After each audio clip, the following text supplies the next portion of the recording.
নমস্কার সবাইকে। কেমন আছো তোমরা সবাই? আজকে তোমাদের সাথে শেয়ার করব হঠাৎ প্ল্যানিং মাসির বাড়িতে যেয়ে ঠিক কী করলাম। তো আগে থেকে কোনো প্ল্যানিং না থাকায় তাড়াহুড়ো করেই আমরা বের হয়ে পড়লাম। তো আমার মাসির বাড়ি নরসিংদীর জিনারদিতে। তোমরা কে কে জিনারদি চেনো বলো তো? সে যাই হোক, প্রায় বিকেলের দিকে বের হয়ে মাসির বাসার সামনের স্টেশনে নামতে নামতে তখন প্রায় সন্ধে। তাই অনেকটা ভুতুড়ে রাস্তা, জঙ্গল, রাস্তার পাশের আনারস ক্ষেত আর শিয়ালের ডাককে উপেক্ষা করেই যেতে হলো মাসির বাসায়।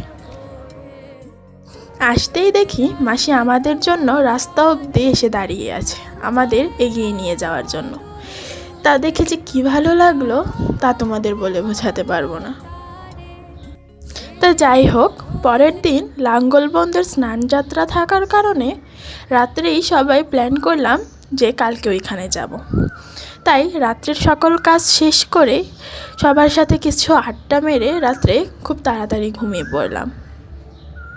তো পরদিন সকালে ঠিক 5টার দিক নাগাদ উঠে রেডি হয়ে যাই স্নানযাত্রার জন্য। তখন যেহেতু সকাল 5টা বাজতে ছিল আর আমাদের মাসিদের ওইখানের নিয়ম খুব ভোরবেলায় সকলে পুজোর জন্য ফুল তুলে ফেলে, তাই ওই দিনের এই দায়িত্বটাও আমার উপরেই এসে পড়ে।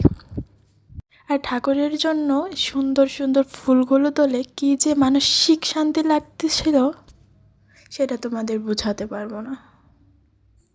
তো সেই যাই হোক, মাঝখান দিয়ে সবাই রেডি হতে হতে আমি আর ভাই মিলে বের হয়ে যাই প্রকৃতির সৌন্দর্যে মুগ্ধ হতে।